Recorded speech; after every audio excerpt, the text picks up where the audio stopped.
Nagsisimula ang kwentong ito kay Liam, isang kaawa-awang lalaking nasa kalagitnaan ng buhay, na namumuhay ng walang kulay na buhay, kasama ang kanyang walang utang na loob na asawa at anak, na marunong lamang humingi, ngunit kailanman ay hindi marunong magbigay. Gayunpaman, bilang isang responsableng asawa at ama, si Liam ay palaging naglalaan ng oras upang makasama ang kanyang pamilya tuwing may pagkakataon siyang mag-day off sa trabaho. Isinantabi niya ang kanyang mga pangarap at ambisyon para sa kanyang anak na si Kanami, binibili ang lahat ng kanyang naisin, kahit pa ito'y labis sa kanyang kakayahan. Isang araw, tinawag siya ng kanyang boss sa opisina at pinagalitan para sa isang bagay na hindi naman niya kasalanan. Sa kabila nito, tiniis ni Liam ang nakakalason na kapaligiran sa kanyang kumpanya, pati na rin ang kanyang boss at mga kasamahan upang matustusan lamang ang kanyang pamilya.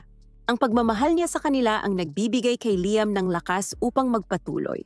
Ngunit bumagsak ang lahat nang makita niyang si Mika, ang kanyang asawa, ay kumakain ng tanghalian kasama ang isang di kilalang lalaki at masayang tumatawa. Sa halip na kasama ang kanilang anak na si Kanami sa sports club, hindi hinarap ni Liam si Mika sa sandaling iyon at sa halip ay umuwi siya sa bahay kinagabihan, kung saan tinanong niya ito tungkol sa kanyang araw sa sports club. Habang parehong nagbibigay ng alibi si Mika at Kanami para sa isa't isa, naisip ni Liam na baka nagkakamali lang siya at hindi niya dapat pagdudahan ang kanyang asawa na matagal nang tapat sa kanya. Patuloy siyang nagtrabaho ng walang tigil, ngunit nananatili pa rin ang munting pagdududa sa kanyang puso. Upang mapawi ang kanyang pagkabalisa, bumalik siya sa lugar kung saan nakita niya si Mika kasama ang ibang lalaki, kinabukasan, at sa pagkakataong ito, kasama na rin si Kanami. Habang lihim niyang pinakikinggan ang usapan ni Mika sa telepono, narinig niyang binanggit ni Kanami na nandito sila upang makipagkita sa kanyang papa. Labis na naguluhan si Liam dahil siya lamang ang tinatawag ni Kanami na papa. Dahil dito, sinundan pa rin niya sila hanggang sa dumating ang kasintahan ni Mika. At kapwa sila Mika at Kanami ay kumilos na parang siya ang tunay na ama ng tahanan. Hindi matanggap ang katotohanan, pinilit ni Liam na kumbinsihin ang sarili na hindi siya niloloko ni Mika at patuloy na nagpakahirap sa trabaho upang matustusan ang kanyang pamilya. Nakatanggap si Liam ng tawag mula kay Mika na nagbigay ng biglaang masamang balita na naaksidente si Kanami. Agad siyang tumakbo sa ospital at nalaman na kasalukuyang sumasailalim sa operasyon ang kanyang anak. Dumating ang doktor at ipinaalam kina Liam at Mika na kailangang sumailalim si Kanami sa agarang pagsasalin ng dugo at nagkataon na ang kanyang blood type ay O-positive. Tanging si Mika lamang ang may katugmang blood type kay Kanami, kaya't pumasok siya sa operating room habang nanatiling labis na nag-aalinlangan si Liam sa labas. Ang blood type ni Liam ay AB positive at ayon sa agham, imposibleng magkaroon ng anak na may O-type blood ang isang ama na may AB positive blood. Dahil sa nakagugulat na revelasyong ito, naging malinaw kay Liam na hindi niya anak si Kanami. Hindi matanggap ang katotohanan, hinarap niya si Mika matapos ang paggaling ni Kanami at nakiusap na sabihin nito ang totoo. Ngunit sa halip na magpakita ng pagsisisi, sinubukan ni Mika na baliktarin ang sitwasyon. Sinasabing wala siyang pakialam sa pamilya at ni minsan ay hindi naglaan ng oras para sa kanila. Sinubukan ni Liam na ipaglaban ang kanyang punto, ipinaliwanag na ang tanging dahilan kung bakit siya nagtatrabaho ng husto ay upang mabigyan sila ng pagkain at matutuluyan. Ngunit nanindigan si Mika sa kanyang pananaw, sinasabing hindi maganda ang trabaho ni Liam at hindi ito sapat upang mabigyan si Kanami ng dekalidad na edukasyon. Ipinaalala rin niya kay Liam ang pangako nitong paliligayahin siya bago sila ikinasal. Isang pangakong, ayon kay Mika, ay nabigo siyang tuparin sa loob ng 10 taon. Ayon kay Mika, sa buong panahong iyon, pakiramdam niya ay isa siyang single mother dahil wala namang presensya si Liam sa kanilang buhay. Dahil dito, hindi na niya itinuturing si Liam bilang bahagi ng kanilang pamilya. Sa totoo lang, puro gaslighting lang ang ginawa ni Mika sa halip na sagutin kung sino nga ba ang tunay na ama ni Kanami o kung niloko niya talaga si Liam. Gayunpaman, sawang-sawa na si Mika. Kung manatili pa siya rito nang mas matagal, baka tuluyan na siyang makaramdam ng pagkakasala. Kaya't tumayo siya, nagpapa siyang iwanan ang bahay na ito magpakailanman kasama si Kanami at manirahan na lamang kasama ang bago niyang papa. Nagmakaawa si Liam kay Mika na mag-isip ng matino at hiniling kay Kanami na pumili ng kanyang panig. Ngunit pati ang munting demonyita ay nagtaksil sa kanya, sinasabing mas gusto niya ang kanyang ibang papa kaysa sa kanya. Sa pagbagsak ng kanyang pamilya, sumama rin ang takbo ng buhay-trabaho ni Liam. Inakusahan siya ng kanyang boss ng paglustay ng pera ng kumpanya patungo sa isang hindi matukoy na bank account. Noon niya napagtanto na noong araw na nagmamadali siyang tumakbo patungo sa ospital, naiwan niyang bukas ang kanyang PC at malamang may isang tao na gumamit nito upang ilipat ang pera mula sa kanyang account. Ngunit dahil wala siyang anumang ebidensya, hinarap ni Liam ang parusa at hindi lamang natanggal sa trabaho, kundi pinilit pang magtrabaho bilang isang obrerong manual upang mabayaran ang nawawalang pondo ng kumpanya. Ginamit naman ni Mika ang masamang kalagayan ni Liam bilang dahilan upang maghain ng diborsyo. Hindi lamang nakuha ang buong kustudiya ni Kanami, kundi humingi rin ng sustento sa kanya kahit na wala siyang ideya kung paano niya mababayaran ang kanyang mga utang. Sinubukan ni Liam na takasan ang realidad sa pamamagitan ng panunood ng kanyang paboritong robot mecha anime, kasama ang isa sa kanyang mga matagal ng kaibigan. Ngunit yun man ay hindi niya magawang mapanood ng matiwasay dahil sa kanyang wasak na puso. Umaasa na lamang siya na balang araw ay magiging maayos ang lahat kung magpapatuloy siya sa pagsisikap at na muling makikita ang kanyang anak kahit na mas gusto nitong makasama ang ibang ama. Naniniwala siyang ang lahat ng kanyang paghihirap at sakripisyo ay gagantimpalaan ng Diyos. Ngunit tila may ibang plano ang Diyos para sa kanya dahil biniyayaan siya ng isang sakit na unti-unting sumisira sa kanyang katawan. Wala siyang insurance o pera upang magpagamot, kaya tuluyan ng sumuko si Liam. Ngunit sa kanyang pagbagsak, isang nakakasilaw na liwanag ang lumitaw sa harap ng kanyang mga mata na nagpapakita sa kanya ng isang nakakagulat na katotohanan. Walang iba kundi ang kanyang sariling boss, ang tunay na naglustay ng pera ng kumpanya gamit ang kanyang PC. Hindi lang iyon, ang lalaking kinakasama ni Mika ay walang iba kundi ang kanyang boss rin. Sa eksenang kanyang nasaksihan, kitang-kita ni Liam kung paano nagsasaya sina Mika at ang kanyang boss sa kanyang paghihirap na tuluyang bumiyak sa kanyang puso at nagtulak sa kanya na manalangin sa mga Diyos na sana'y isa lamang bangungot ang lahat ng ito. Sa sandaling iyon, isang misteryosong figura ang lumitaw sa harap ni Liam at sinabing ang lahat ng kanyang nakita ay ang katotohanan. Si Liam ay sumisigaw sa matinding paghihirap, nais maghiganti sa lahat ng mga taong nagkasala sa kanya na siyang lalong nagbigay aliw sa misteryosong figura. Sinabi ng figura na nagkaroon siya ng interes kay Liam dahil isa itong mabuting tao. Ngunit wala nang pakialam si Liam sa pagiging mabuti dahil lahat ng tao ay sinaktan at pinagsamantalahan siya dahil sa katangiang iyon. Sa pag-aakalang ang figura ay isang uri ng Diyos, nakiusap si Liam na bigyan siya ng pangalawang buhay, kung saan maaari niyang gawin ang anumang naisin niya. Sa pagkakataong ito, nais niyang maging pinakadakilang kontrabida na yuyurak sa lahat ng kanyang dadaanan. Tinanggap ng misteryosong Diyos ang kanyang kahilingan at binigyan siya ng opsyon na pumili mula sa 5 iba't ibang mundo upang muling isilang. Kasama sa mga pagpipilian ang fantasy, supernatural, period drama, Wild West, panahon ng Jurassic, at sa huli, mga robot at mga space battleship. Pinili ni Liam ang mundo ng space battleship dahil nagpapaalala ito sa kanya ng mga araw na ginugol niya kasama ang kanyang mga matagal ng kaibigan sa pagbabahagi ng mga usapan tungkol sa ganitong uri ng anime. Tinanggap ng Diyos ang kahilingan at ipinaliwanag kay Liam na siya ay isisilang sa isang sci-fi fantasy na mundo kung saan magkasamang umiiral ang agham at mahika. Siya ay magiging bahagi ng pamilya ng isang konde na namumuno sa isang planeta. Matapos pirmahan ni Liam ang kontrata, ipinadala ng Diyos ang kanyang kaluluwang puno ng paghihiganti upang maging pinuno ng mga robot at ang pinakamalupit na bully sa kalawakan. Pagdilat ng mga mata ni Liam, natagpuan niya ang sarili sa katawan ng isang batang paslit na nakahiga sa terasa ng isang mansyon na tila hindi na nahawakan sa loob ng maraming dekada.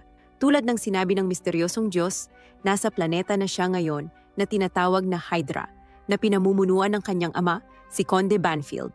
Ang mga tirahan sa paligid ay lubusang napapalibutan ng mga halaman, kabilang na ang mismong bahay ni Liam, na mukhang isang dystopian na bahay na may temang Christmas tree. Habang papasok si Liam, nagulat siya nang bigla siyang batiin ng kanyang ina at binati ng maligayang ika-5 kaarawan. Gamit ang transportation magic, mabilis siyang dinala ng kanyang ina sa isa pang silid upang ipakita ang engranding cake na inihanda para sa kanyang kaarawan at ibigay ang kanyang regalo. Binuksan ni Liam ang malaking kahon ng regalo at natagpuan ang isang maliit na aparato na nakasabit sa loob. Ayon sa kanyang ina, ito ay isang order sheet para sa isang AI-made robot.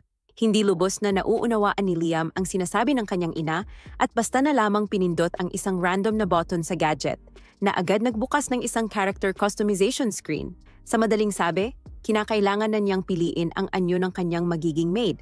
Habang sinusuri ni Liam ang mahaba at detalyadong proseso ng pagpili, ipinaliwanag ng kanyang ina na pagkatapos niyang pumili ng modelo, kailangan niyang ipadala ang order sheet sa manufacturer upang matanggap ang kanyang natatanging AI-made robot. Minsan, sa sobrang kaswal, binanggit pa ng kanyang ina na kailangan din niyang pumili ng mga pribadong bahagi ng kanyang maid. Bagamat sobrang hindi naaangkop ito, kumilos siya na parabang karaniwan lamang ito. Pumasok din ang ama ni Liam at, bilang regalo sa kanyang kaarawan, opisyal niyang ginawang bagong pinuno ng pamilya si Liam kapalit ng isang karagdagang kondisyon. Ang parehong magulang ay titira na sa Imperial Home Planet habang buhay. Tiniyak ng kanyang ama na ang pagkawala nila sa paligid ay magbibigay kay Liam ng mas malaking kalayaan. Binanggit din nila na kailangan ni Liam magbigay ng buwanang allowance sa kanila upang mamuhay sila ng matiwasay. Pumayag naman si Liam sa lahat ng mga kondisyong ito, kaya't tinawag ng kanyang ama ang Grand Chamberlain upang dalhin ang mga opisyal na papeles at opisyal na ipasa ang bahay sa kanyang 5 taong gulang na anak. Hindi na nagtanong pa si Liam at habang pinipirmahan niya ang kontrata, sinabi ng kanyang ama ang isa pang bagay. Mula ngayon, ang kanyang maid na ang siyang mag-aalaga sa kanya. Sa pagkakaayos ng lahat, dali-daling umalis ang kanyang mga magulang na parabang nabunutan ng tinik, na tila nawala na ang isang napakabigat na pasanin. Iniwan nilang nagtatanong-tanong si Liam kung ano nga bang nangyari. Sa isang iglap, nagkaroon siya ng kapangyarihan, impluwensya at kayamanan, lahat ng maaaring hilingin ng isang tao. Ngunit sa parehong oras, pakiramdam ni Liam ay nawala rin sa kanya ang lahat. Gayunpaman, dahil nananatili pa rin sa kanya ang lahat ng alaala mula sa kanyang nakaraang buhay, siya ay isang ganap na adulto sa loob at hindi na niya kailangan ng mga bagong magulang na mag-alaga sa kanya. Ang kanyang bagong layunin ay maging isang masamang Panginoon at pagsamantalahan ang lahat ng nasa paligid niya. Lubos siyang nagpapasalamat sa Diyos na nagbigay sa kanya ng pangalawang pagkakataon sa buhay at buong puso niya itong pinasalamatan. Ngunit ang hindi niya alam ay ang dahilan kung bakit nawasak ang kanyang orihinal na buhay ay dahil sa parehong Diyos na iyon na sinadyang manipulahin si Mika at ang kanyang boss para lamang sa sariling aliw. Sa pagtatapos ng palabas ni Liam, napagpasyahan ng Diyos na oras na rin upang magdusa sina Mika at ang boss ni Liam. Sa isang simpleng pitik ng daliri, agad na inaresto ng pulisya ang boss ni Liam dahil sa paglustay ng pondo ng kumpanya. Sa pagkawala ng kanyang sugar daddy, nawala rin ang lahat ng yaman ni Miss Gold Digger, na siyang simula ng kanyang pagbagsak. At sa puntong iyon, nagsimula ang panibagong palabas ng Diyos ng kasamaan para sa kanyang kasiyahan. Ibinunyag ng Diyos na siya ay nagpapakain sa mga damdaming puno ng sama ng loob, galit, puot, at kawalan ng pag-asa. Sa madaling salita, lahat ng negatibong emosyon. Ito ang dahilan kung bakit ipinadala niya si Liam sa mundo ng isekai. Umaasang makakakuha pa siya ng mas marami pang libangan mula sa kanya, habang binubuksan ng Diyos ang isa pang dimensional na pintuan upang umalis matapos ipadala ang kaluluwa ni Liam, isang banal na pusa ang palihim na pumasok sa silid at mabilis ding lumabas bago tuluyang magsara ang pintuan. Hindi malinaw kung ano ang nangyari, ngunit tiyak na may mahalagang papel ang pusang iyon sa kwento.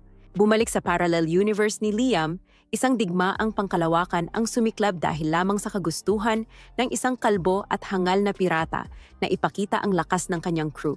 Ang kanyang mga mecha robot ay halos matalo na ang mga kalaban nang bigla na lang dumating si Christiana, ang unang Princess Knight ng banal na kaharian ng Labe. Gamit ang kanyang espada, walang kahirap-hirap niyang pinutol ang mga tropa ng kaaway na tila mantikang hiniwa ng kutsilyo. Madali niyang naiwasan ang mga frontal assault at sa kanyang pangunguna, hindi nagtagal ay tuluyang naglaho ang buong harapang linya ng kalaban. Nagsimula nang umatras ang mga pirata na pagtanto nilang wala silang laban sa digmaang ito. Ngunit hindi sila pinayagan ng prinsesa na makatakas dahil nais niyang pagsisihan ng bawat isa sa kanila ang ginawang pakikialam sa kanyang kaharian. Samantala, natanggap na ni Liam ang kanyang personalized AI-made robot na nakabalot sa isang malaking doll package. Sa isang simpleng pagdampi, agad na nag-transform ang package at lumitaw ang isang generic-looking maid na magalang na ipinakilala ang sarili bilang isang makis. Hindi nag-aksaya ng oras si Liam at agad na sinimulang kapain ang dibdib ng kanyang bagong maid. na tinawag niya bilang isang masusing inspeksyon ng produkto nang tanungin siya ng kanyang Chamberlain. Nais pa niyang ipagpatuloy ang kanyang inspeksyon ng pribado. Dinala niya si Amagi sa kanyang playroom at wala siyang ginawang kahit anong kakaiba. Maniwala ka dyan, kinagabihan, inilagay ni Liam si Amagi sa trabaho. Pinagawa siya ng lahat ng bagay, mula sa paghahanda ng tsaa, pagbibigay ng masahe, hanggang sa pagpapaligo sa kanya. Sa bilis ng mga pangyayari, malapit na siyang magmukhang isang matabang tiyuhin na mahilig sa KFC. Samantala, nananatiling balisa ang Grand Chamberlain, iniisip pa rin kung ano ang maaaring nangyari sa playroom kanina. Sa bawat galaw ni Liam, lalo siyang nababahala. Napansin ito ni Liam at sinigurado sa kanya na wala siyang dapat ipag-alala sa kabila ng kanyang 5 taong gulang na katawan. Pagkatapos ng lahat, ang kanyang isipan ay nananatiling sa isang 36 na taong adulto. Nang marinig ito, agad siyang itinama ni Amagi at ipinaliwanag na sa imperyong ito, opisyal na itinuturing ng mga adulto ang mga tao sa edad na 50, bagamat karamihan ay hindi itinuturing ang kanilang sarili bilang tunay na adulto hanggat hindi sila umaabot sa edad na 100. Idinagdag pa niya na ang mga tao sa mundong ito ay karaniwang nabubuhay ng 5 hanggang 600 taon na biglang nagkaroon ng saysay kay Liam. Sa pag-iisip kung gaano kahalaga sa mundong ito ang pangangalaga sa kalikasan, napansin niya kung makikitang masyadong malapit si Liam sa isang AI doll, tiyak nakakalat ang mga chismis. Dahil sa pag-uusisa, tinanong ni Liam ang Chamberlain upang magpaliwanag pa. Ikinuwento ng Chamberlain kung paano halos nalipol ang sangkatauhan noon dahil sa AI. Labis na naguguluhan, tinanong ni Liam kung bakit hindi ginamit ang 3 pangunahing batas ng robotics upang maiwasan ito.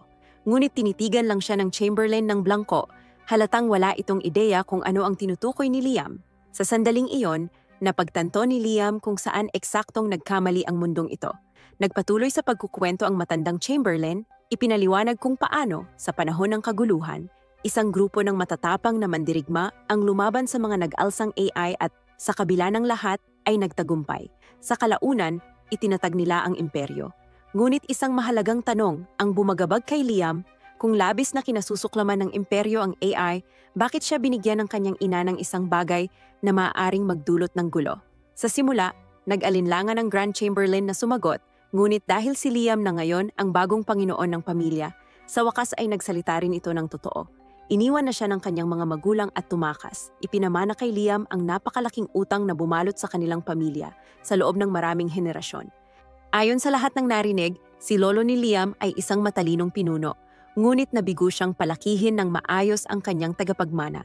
Ginugol ng tagapagmanang iyon ang lahat ng kayamanan ng pamilya at simula noon, patuloy lamang na lumubo ang kanilang mga utang. Hinulaan ng Chamberlain na lalo lamang babagsak ang kalagayan ng planetang ito at matapos malaman ang katotohanan ito, naisip ni Liam kung paano pa siya magiging isang masamang Panginoon kung wala siyang kayamanan o kapangyarihan. Samantala, sa isang bar sa malayong lugar, nagsimula ng pag-usapan ng mga tao ang kanilang bagong Panginoon. Si Liam nagtatanong kung mananatili na lang ba habang buhay ang mga karaniwang mamamayan sa ilalim ng kapritso ng mga maharlika. Gayunpaman, nananatiling umaasa ang babaeng bartender, kumbinsidong hindi maaaring maging kasing sama ng mga naunang Panginoon ang isang 5 taong gulang na bata. Ngunit matindi ang pagtutol ng iba, kumbinsidong muling dadaan ang bansa sa isa pang panahon ng pagdurusa. Bumalik naman kay Liam, nananatili pa rin siyang litong-lito kung bakit isang 5 taong gulang na gaya niya ang pinapasan ng ganitong kabigat na mga responsibilidad. Nagsimula siyang maghinala na baka ang tanging dahilan kung bakit siya isinilang ng kanyang mga magulang ay upang maipasa sa kanya ang lahat ng kanilang mga utang. Kinumpirma ng Chamberlain na totoo nga ito, dahilan upang muling magduda si Liam kung nakatadhana ba siyang gamitin, abusuhin at itapon na lamang tulad ng kanyang nakaraang buhay. Dahil parehong tila itinakwil ng lipunan si Liam at si Amagi, iminungkahi ni Liam na magkaisa sila para sa kanilang kaligtasan. Nanumpa siya na makakamit niya ang kapangyarihan at ipapakita sa lahat kung sino talaga ang may kontrol. At muling inimbitahan si Amagi na tumayo sa kanyang tabi bilang kanyang katuwang. Gayunpaman, ipinaalala ni Amagi na ang tanging tungkulin niya ay pagsilbihan si Liam bilang kanyang maid at hindi bilang kanyang kapantay. Handa siyang gawin ang lahat ng kinakailangan upang matugunan ang mga pangangailangan ng kanyang amo at sinabihan si Liam na malaya siyang mag-utos sa kanya ayon sa kanyang kagustuhan. Bilang paghahanda, sakaling magwala o magtaksil si Amagi, itinakda ni Liam ang kanyang sariling bersyon ng 3 batas ng robotics na tinawag niyang 3 batas ng mga maid robots. Una, hindi siya maaaring manakit ng kanyang amo o magdulot ng anumang bagay na maaaring magresulta sa kanyang kapahamakan. Pangalawa, kailangang sundin niya ang lahat ng utos ng kanyang amo, maliban na lamang kung ito ay sumasalungat sa unang batas. Pangatlo, dapat niyang protektahan ang kanyang sariling buhay hanggat hindi nito nilalabag ang mga naunang batas. Pagkatapos, humingi si Liam ng payo kay Amagi, naniniwalang bilang isang AI, dapat ay mayroon siyang malawak na kaalaman tungkol sa pamamahala at administrasyon. Iminungkahi ni Amagi na gumamit sila ng isang education capsule. Ayon sa kanya, sa pamamagitan ng kapsulang ito, maaaring ma-install ni Liam ang kaalaman na katumbas ng 10 taon sa loob lamang ng 6 na buwan, habang pinapalakas din ang kanyang katawan. Nagustuhan ni Liam ang ideyang ito at napagpasyahang ituloy ito. Inatasan niya si Amagi na pangasiwaan ang kanyang teritoryo at gawing responsable sa pamamahala. Mariing tinutulan ito ng Grand Chamberlain, ngunit nabigo siyang manalo sa argumento laban sa pinagsamang talino ni Liam at ng advanced na kakayahan ng isang AI. Matapos maisaayos ang lahat, naghanda na si Liam na pumasok sa education capsule. Bago simulan ang proseso, tinanong niya si Amagi ng isang huling katanungan, mayroon bang emosyon ang mga AI sa mundong ito? Sa mundong ito, bagamat kayang gayahin ng mga AI ang kilos ng tao at para na rin sa kapakanan ng isang tipikal na anime plot, oo, mayroon nga siyang emosyon. Ipinagkatiwala na ni Liam ang lahat kay Amagi at tuluyan ng pumasok sa kapsula, pumasok sa cryosleep sa loob ng susunod na 6 na buwan. Ang misteryosong Diyos na nagpapakilalang gabay ay isang walang pakialam na nilalang na nabubuhay sa negatibong emosyon. Matapos na niyang tapusin sina Liam, ang asawa nito at ang kalaguyo nito, at ngayon ay naghahanap siya ng susunod niyang biktima. Muli siyang pumunta sa Earth, kung saan napansin niya ang isang dalagang nasa noodle shop na malapit nang kumain ng pinakamasarap na pagkain sa buhay niya. Ngunit nang binali niya ang chopsticks, hindi ito pantay ang pagkabali na sa kulturang Hapon ay itinuturing na masamang pangitain at pinaniniwala ang nagdadala ng kamalasan o maging kamatayan. Ang dahilan kung bakit hindi pantay ang pagkabali ng chopsticks ay dahil sa Diyos na gabay, na natutuwa sa dami ng negatibong emosyon, na lumalabas sa dalaga dahil lamang sa maliit na bagay na ito. Samantala, pabalik sa mundo ni Liam, gumawa si Liam ng isang Mogi na naghihintay sa kanyang paggising sa harap ng kanyang education capsule. Bumukas ang kapsula at nagising si Liam, nalaman niyang natulog siya ng 2 taon at ang kanyang pisikal na katawan ay lumaki at lumakas dahil sa night racing program ng kapsula. Dahil ilang segundo lamang ito para kay Liam, kakailanganin niya ng oras para masanay sa kanyang paglaki at iminungkahi ng Mogi na sumailalim siya sa rehabilitasyon. Pagkatapos nito, nagtanong si Liam kung kumusta na ang kanyang teritoryong Banfield at ipinakita sa kanya ng Mogi ang kasalukuyang kalagayang pang-ekonomiya ng teritoryo. Bilang isang AI robot, matapat niyang ginampanan ang kanyang tungkulin at mahusay niyang pinamahalaan ang Banfield. Kaya naman pinuri siya ni Liam, ngunit gusto niyang makita mismo ng sariling mga mata ang naging pag-unlad. Kaya't lumabas siya kasama nito. At labis siyang namangha nang malaman niyang gumawa ito ng isang spaceport para sa hukbo ng Banfield. Hindi lamang yon, nagtayo rin ito ng isang lumulutang na pantalan sa himpapawid kung saan maaaring dumaong ang mga mobile robot at spaceship. Sabik na pinuntahan ni Liam ang lumulutang na pantalan at labis siyang humanga nang makita ang mga mobile knight na maaari at balak niyang sakyan balang araw. Nang ipahayag niya ang kagustuhan niyang sakyan ng robot, inayos agad ito ng Mogi para sa kanya. At tinuruan siya ng mga pangunahing kontrol nito na madali namang matutunan. Ang pagmamaniobra ay nakadepende sa mahika at sa madaling salita, anumang galaw na maisip ni Liam ay susundin ng eksakto ng robot. Maingat at mahusay na ibinaba ni Liam ang mobile knight mula sa kinatatayuan nito at naglakad-lakad ng may kaginhawaan. Ilang sandali pa ay nabagot siya at tinanong si Amagi kung may paraan ba para siya ay makapagsanay sa pakikipaglaban gamit ang robot. Agad itong inayos ni Amagi, binigyan siya ng espada at ipinatawag si Kapitan Masita ng hukbo ng Banfield upang maging kalaban niya sa ensayo. Nasasabik na umatake si Liam at buong lakas na tinamaan ang kalasag ni Masita. Tumilapon ito sa lupa, ngunit napagtanto ni Liam na sinadya lang ni Masita na magpatalo. Ayaw niyang tratuhin siya na parang bata lamang ng sundalong ito. Malinaw niyang sinabi kay Masita na seryosohin nito ang laban. Kung hindi ay may kahihinatnan siya sa pagiging walang galang. Kaya't sineryoso na ni Masita ang laban, tumayo ito at maayos na dumepensa. Agad nitong natanggal ang sandata ni Liam at naipin siya sa lupa, dahilan upang matapos agad ang laban. Sa pagkatalong ito, napagtanto ni Liam ang realidad na kailangan pa niyang linangin ang kanyang sariling kakayahan sa pakikipaglaban upang maging isang mas mahusay na piloto. Kaya sinabi niya sa kanyang tagasilbi na hanapan siya ng isang instruktor na magtuturo sa kanya kung paano maging bihasa sa pakikipaglaban.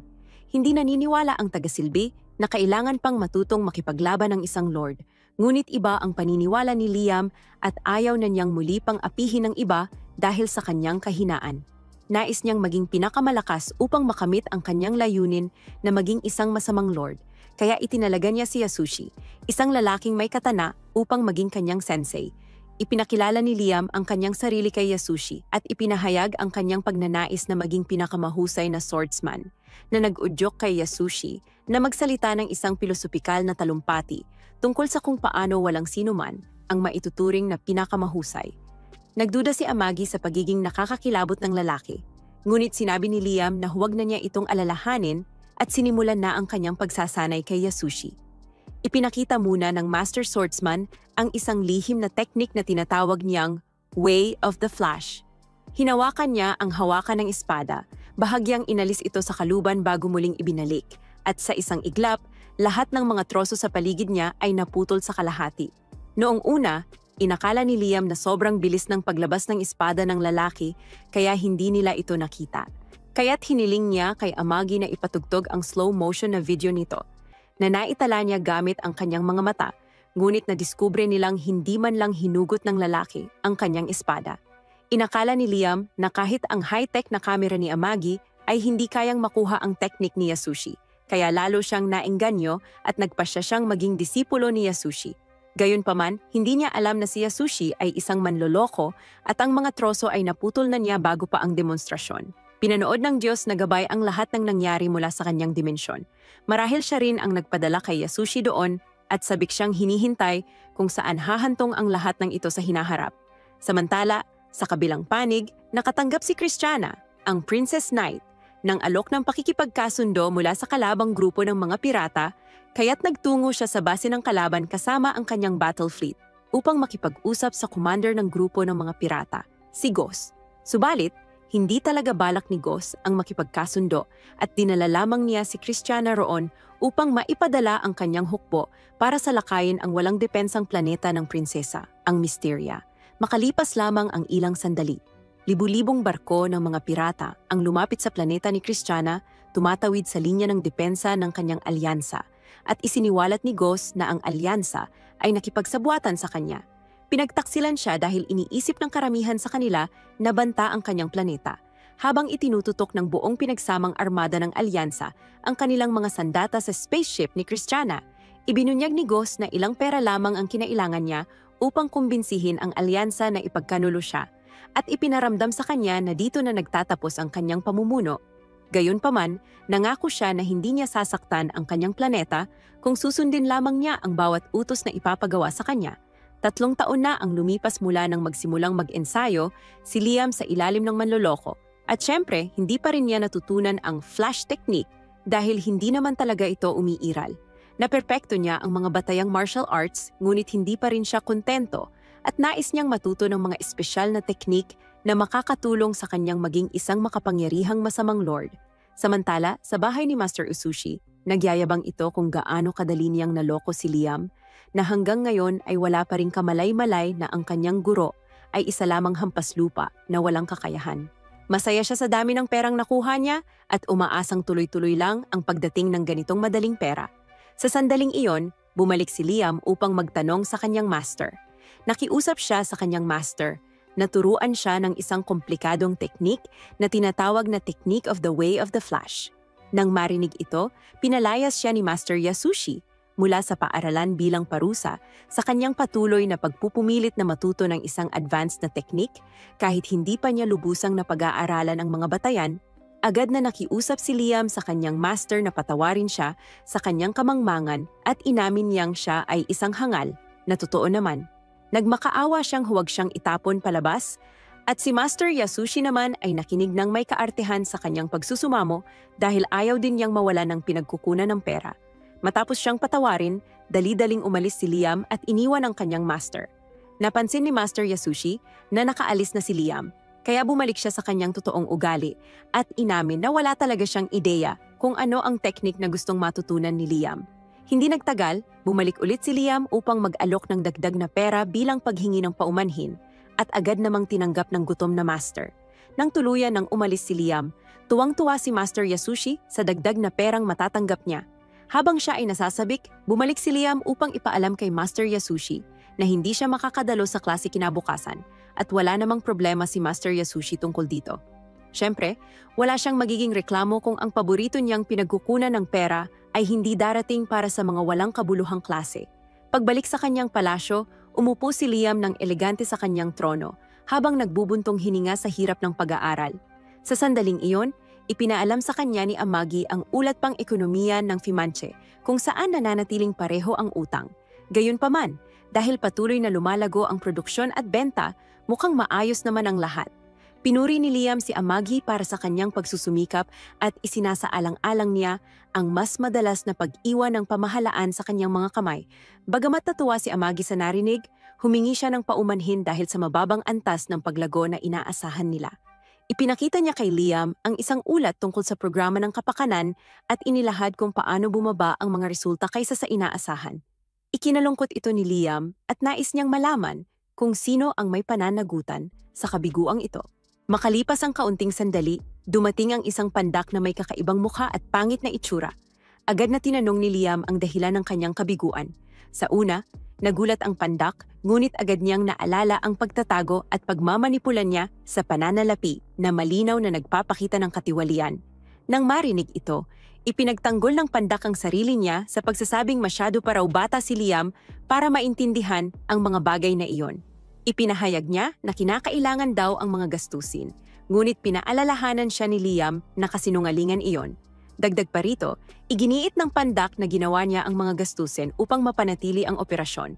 Habang pinapakinggan ang sunod-sunod na kasinungalingan, tinanong ni Liam kung bakit siya pumili ng ibang supplier, imbes na gamitin ang dati ng pinagkakatiwalaang supplier, ngunit sumagot ang pandak na mas magaling daw ang bago. Tumigil ka na sa kasinungalingan, lalaki. Dahil sawang-sawa na si Liam sa kanyang mga kasinungalingan, pinaalalahanan niya ang pandak tungkol sa iba pa nitong katiwalian, kabilang na ang panunuhol sa mga supplier. Habang nagpapatuloy ang mga akusasyon, nagsimula nang maglaro sa isipan ni Liam ang iba't ibang ideya. Naisip niyang matuto ng isa o dalawang bagay mula sa tila talentadong, tiwaling opisyal na ito. Sa kasamaang palad, hindi pala ganoon katalino ang pandak gaya ng iniisip ni Liam. Ipinabatid ni Amagi sa kanya ang tungkol sa isang kaso ng pagnanakaw ng pondo na kinasangkutan ng isang tauhan ng pandak. Bagamat iginiit ng pandak na gawa lamang iyon ng kanyang tauhan, naniniwala si Liam at Amagi na isinakripisyo lamang niya ang tauhan upang makaligtas sa parusa, lalo na't hindi na ibalik kailanman ang ninakaw na pondo. Nang marinig ito ni Liam, nagalit siya sa pandak dahil sinadya nitong isakripisyo ang sarili niyang tauhan upang makaligtas sa krimen. Natakot ang pandak at sinabing puro kasinungalingan ang lahat at nakiusap kay Liam na huwag magtiwala sa mga nilalang tulad ni Amagi dahil kalaban daw sila ng sangkatauhan. Sa galit, dinampot ni Liam ang kanyang espada at dahan-dahang lumapit sa pandak. Mariing tinatanong kung mahilig ba siyang magsakripisyo ng kanyang mga tauhan. Habang pinapanood si Liam na papalapit, patuloy na nagsasabi ng mga walang kwentang dahilan ang pandak upang ipagtanggol ang kanyang sarili. Kahit pa sinasabing ginagawa rin ito ng iba para mapanatiling buhay ang negosyo. Sa kabila ng lahat ng kanyang pagdadaldal, hinugot ni Liam ang kanyang espada. Nang mangyari ito, biglang nagbago ang tono ng matabang opisyal at sinabing dahil sa mga Panginoon tulad ni Liam kaya siya nabubuhay ng marangya. Ngunit bago pa niya matapos ang kanyang mapanirang pananalita, tinaga na siya ni Liam at tinapos ang kanyang buhay.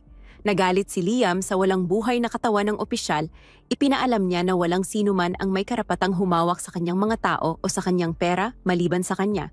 Bago pa lumala ang sitwasyon, pinakalma siya ni Amagi. Bago iyon, inutusan niya si Amagi na imbestigahan ang lahat ng tiwaling opisyal. Gayunpaman, ipinaliwanag ni Amagi na ang paggawa nito ay magdudulot lamang ng mas malaking pinsala kaysa pakinabang. Sa kabilang banda, Iminungkahi niya na mas mabuting maghanda na lang si Liam ng maraming mga dolls. Sinasabing 30 dolls ang makakatulong sa kanya ng mas mahusay sa pamahalaan at sa iba pang mga sangay upang matiyak ang pag-unlad ng lupain. Nang marinig ito, agad na pumayag si Liam. Bagamat naniniwala si Amagi na maaaring magkaroon ng negatibong opinyon ang mga tao ukol sa desisyong ito, hindi iyon iniinda ni Liam basta't mayroong pag-unlad. Kinagabihan, nagsimulang kumalat ang balita tungkol sa pagpatay ni Liam sa isang tiwaling opisyal. Pinag-uusapan din nila kung paano balak ni Liam na baguhin ang sapilitang edukasyon mula sa 3 taon patungong 6 na taon na nagdulot ng pagdami ng mga construction worker na itinalaga upang magtayo ng mga paaralan. Naniniwala sila na mahusay ang ginagawa ni Liam, lalo na kung isasaalang-alang ang kanyang batang edad na 10 taon. Samantala, sinubukan na ni Liam na kontrolin ang malalaking makina na kahawig ng mga transformer dahil na rin sa kanyang pagmaster ng martial arts. Sa kasamaang palad para sa kanya, dumating ang kanyang Peking Master sa tamang oras upang pahinain ang kanyang pangarap na sakyan ng makina sa pagsasabing walang kabuluhan ang paggamit ng isang bagay na kaya ring gamitin ng iba. Sa halip, hinikayat niya si Liam na subukan ang pagkontrol ng isang mas makapangyarihang makina na walang ibang kayang gamitin. Pagkarinig nito, agad na pumayag si Liam. Lumapit siya sa kapitan ng base para humingi ng ideya at sinabi sa kanya tungkol sa lumang modelo ng makina na hindi automatiko. Ipinabatid ng kapitan sa kanya ang tungkol sa isang unit na dating piniloto ng kanyang dakilang lolo. At labis na nasabik si Liam sa ideya na gamitin ang makina ng kanyang ninuno. Yasushi ay pumunta sa isang dambana sa paghahanap ng mga kayamanan. Inilalabas ang kanyang inis habang sinasabi kung gaano siya nababahala sa katotohanang mabilis na umuusad si Liam kahit na ang buong proseso ng pagsasanay ay dapat ay kaduda-duda. Alam niyang hindi niya kayang lokohin si Liam ng matagal at ang tanging option niya para patuloy na pagsamantalahan ang kayamanan ay ang lumikha ng mas marami pang walang kabuluhang mga gawain. Pinasadahan niya ng basta ang kanyang braso sa pader na nagpagana ng isang lihim na mekanismo na nagbunyag ng isang mobile knight na mukhang mula pa sa sinaunang panahon. Ngunit para kay Yasushi, ito mismo ang kailangan niya upang patuloy na dumaloy ang pera sa pamamagitan ng pagpapanatiling abala kay Liam. Samantala, ang masamang Diyos na kilala bilang The Guide ay abala sa karaniwan niyang paghahanap ng mga negatibong emosyon at nagtungo sa Earth kung saan nakatagpo siya ng isang lalaki na madaling ma-offend at nagagalit lamang dahil hindi perpekto ang kanyang order sa Starbucks. Gustong-gusto ng guide ang lasa ng negatibong emosyon ng lalaki, ngunit nais niya ng higit pa ng isang bagay na mas sopistikado.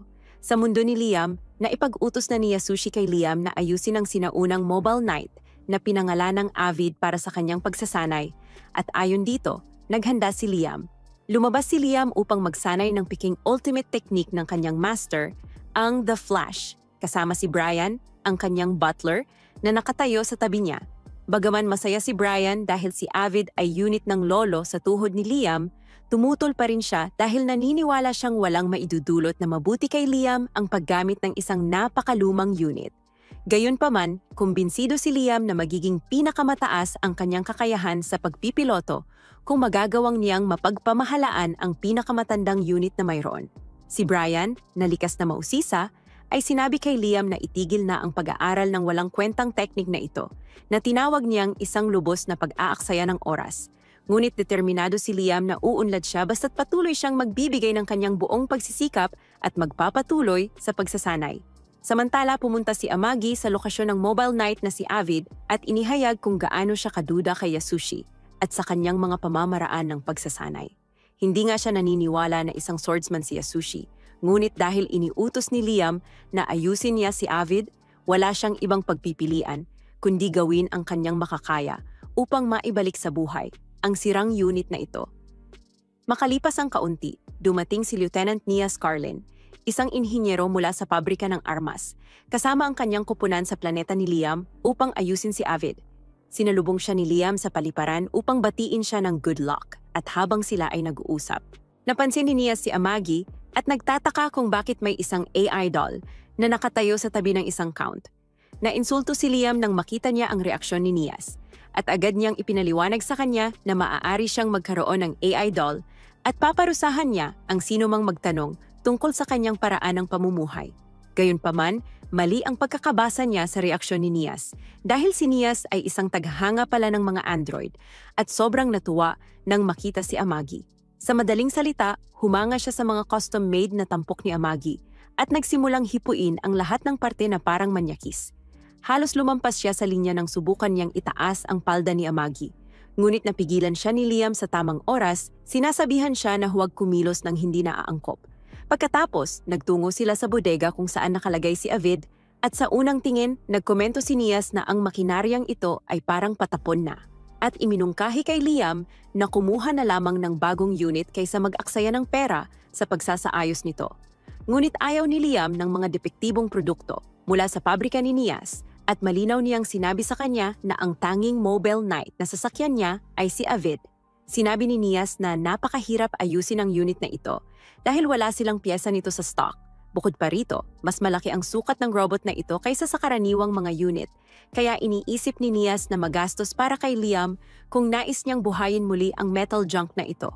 May sapat na pera si Liam at upang maresolba ang problema ng nawawalang mga piyesa, naisipan niyang palitan ang mga luma ng mga piyesa mula sa pinakabagong modelo upang makuha ang pinakamainam na performance mula kay Avid. Ngunit dahil mahigpit na iniutos ni Yasushi kay Liam na matutunan kung paano magpilot ng Mobile Knight ng mano-mano, iniutos niya kay Nias na panatilihing manual ang mga kontrol at alisin ang lahat ng assist functions na mayroon ito. Bago umalis, humiling din siya kay Nias na magdagdag ng mga espesyal na galaw tulad ng rocket punch, kung saan humihiwalay ang kamao ng robot at lumilipad na parang rocket papunta sa kalaban. Sa sandaling iyon, dumating si Yasushi sa bodega upang tingnan kung gaano nakalaki ang progreso sa pagkukumpuni ni Avid. Nang masilayan niya si Nias, hindi na niya maalis ang kanyang tingin. Agad na na-in love sa unang tingin. Ang manyakis na ito ay natagpuan si Nias na perpekto sa lahat ng maling paraan kaya't dumugo ang kanyang ilong. Agad niyang pinunasan ang kanyang ilong, inayos ang kanyang postura, at lumapit upang ipakilala ang sarili kay Nias. Ngunit abala si Nias sa pakikipag-usap kay Liam, kaya't hindi niya man lang napansin ang kanyang presensya. Patuloy na nagsumikap si Yasushi, ipinapakilala ang sarili at matapang na niyayaya si Nias na lumabas sa isang date. Ngunit muli siyang binaliwala ni Nias at ipinagpatuloy ang pag-uusap kay Liam tungkol sa kung bakit imposibleng idagdag ang mga kalokohang special moves niya kay Avid. Upang kumbinsihin si Nias, sinabi ni Liam na babayaran niya siya ng kahit gaano kalaking halaga para matapos ang trabaho. At sa wakas pumayag si Nias dahil ang tunay niyang plano mula pa noong simula ay makakuha ng pinakamaraming pera mula kay Liam. Nagselos ng todo si Yasushi nang makita si Liam at ang kanyang pag-ibig sa unang tingin na nag-uusap na parang nasa isang rom-com drama. Kaya nagpasya siyang parusahan si Liam sa pamamagitan ng pagbibigay sa kanya ng mas tanga at mas brutal na pagsasanay. Sa pagkakataong ito, nakaisip siya ng isang masamang ideya. Inutusan niya si Liam na magsanay ng nakapiring mula ngayon. Pinalagay niya si Liam sa ibabaw ng isang umaagos na ilog, nakatayo sa isang madulas na troso, at habang sinusubukan ni Liam na balansihin ang sarili, nagsimula si Yasushi na magpaputok ng 12 ng bola ng tennis gamit ang kanyang custom-made na tennis ball gun. Siyempre, ang ginagawa niya rito ay saktan si Liam nang sadya dahil inagaw nito ang kanyang sanay magiging waifu. Ngunit itinago niya ito sa pamamagitan ng pagsasabing ang bagong pagsasanay na ito ay magpapabuti kay Liam bilang isang swordsman. Nahihirapan si Liam sa bagong training regime na ito. Nagkokomento kung gaano kabigat ang kanyang espada dahil sa mga nakakabit na pabigat, ngunit sa ilalim ng mga tagubilin ng kanyang master. Patuloy siyang nagsasanay, ginagawa ang kanyang makakaya upang gamitin ang mata ng isipan upang makaiwas sa mga paparating na bola ng tennis. Samantala, ang piratang komandante na si Goas ay pumunta sa mga selda ng bilangguan ng kanyang battleship, kung saan ibinunyag niyang marami siyang nabihag na kababaihan, kabilang na si Prinsesa Christiana. Hindi niya ipinaliwanag sa kanila kung ano ang nangyayari, ngunit partikular niyang sinabi kay Christiana na lumabas dahil nakarating na sila sa kanilang destinasyon, ang Treasure Island. Lumapit siya kay Christiana, ipinapakita na nais niya siyang idagdag sa kanyang mga kayamanan dahil nakita niyang napakaganda niya na nanginginig ang buong katawan niya sa pananabik. Kinaladkad niya si Christiana papunta sa silid ng eksperimento ng kanyang lab assistant at binuksan ang pinto ng silid ng kanyang mga dating alaga, ibinunyag ang isang babaeng nawasak ang anyo at ginawang halimaw ng baluktot na pirata na ito. Literal na itinapon ni Goas ang babae palabas ng barko at pagkatapos ay isiniwalat ang kanyang balak na gawing bagong alaga si Christiana na may walang katapusang oras upang pahirapan ang kanyang bagong laruan. Humihingi siya ng ilang mungkahi sa kanyang katulong sa laboratorio at iminungkahi ng katulong na putulin muna nila ang mga binti ni Christiana upang tuluyan siyang mapilayan. Nakaisip si Goas ng mas lalong malupit na plano, dukutin ang mga mata ni Christiana at itanim ang mga ito sa kanyang mga palad. Takot na takot si Christiana habang lumilingalinga at nakita niya ang maraming test tube kung saan nakaimbak ang dos-dose ng mga babaeng pinapangit ni Goas. Ibig sabihin, maliban na lamang kung may bayani na darating upang iligtas siya, tiyak na siyang mamamatay. Lumipas ang ilang linggo at natapos na ni Nias ang pagkumpuni kay Avid, nagdagdag din siya ng napakaraming kustomisasyon ayon sa mga utos ni Liam, ngunit hindi pa lubos na tapos ang trabaho. Dinala ni Nias si Liam sa loob ng sabungan ni Avid upang ipakita sa kanya kung paano paandarin ang mobile night na ito. Siyempre, upang magawa ito, kailangan niyang hubarin ang kanyang pangitaas dahil kung hindi, paano niya maipapakita kay Liam ang mga sagradong kayamanang taglay niya. Sumunod si Liam sa kanyang mga tagubilin habang iniiwasan ang direktang pagtingin at pinaandar ang makina. Mabilis na nagsagawa ng pag-scan ang robot kay Liam, inirehistro siya bilang opisyal nitong piloto. Ibig sabihin, wala nang ibang makakapagpatakbo ng unit na ito, kundi si Liam mula ngayon. Sabik si Liam, sinubukan niyang gawin ang kanyang unang hakbang pasulong, ngunit agad siyang natumba at ipinaliwanag ni Nias na si Avid ay walang anumang automatikong pantulong na mga function tulad ng automatikong tagabalanse, kaya hindi tulad ng mga bago, hindi niya ito magagalaw gamit lamang ang isang simpleng pindutan ng pasulong. Ngunit ayon kay Nias, may mabuting bahagi ito.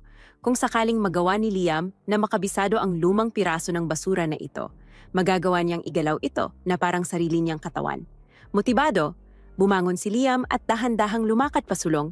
Sa pagkakataong ito ay maayos niyang nabalanse ang mobile night. Inilabas niya ang unit palabas ng bodega nang mabanggit ni Nias kung gaano kahalaga ang pagpapanatili ng isang malakas na imahen sa isip upang makontrol ang robot na ito. Upang matulungan siyang mag-focus, lumapit siya kay Liam at inayos muli ang kanyang mga kontrol, ngunit hindi sinasadyang dumikit sa kanya ang kanyang malalaking dibdib na nagdulot kay Liam ng ibang imahen sa isip, kaya't iginalaw ni Avid ang mga kamay nito na para bang nais nitong humipo ng kung ano. Ang galaw ng kamay ay nagpaunawa kay Nias kung ano ang iniisip ni Liam, ngunit iginiit ni Liam na hindi niya iyon kasalanan.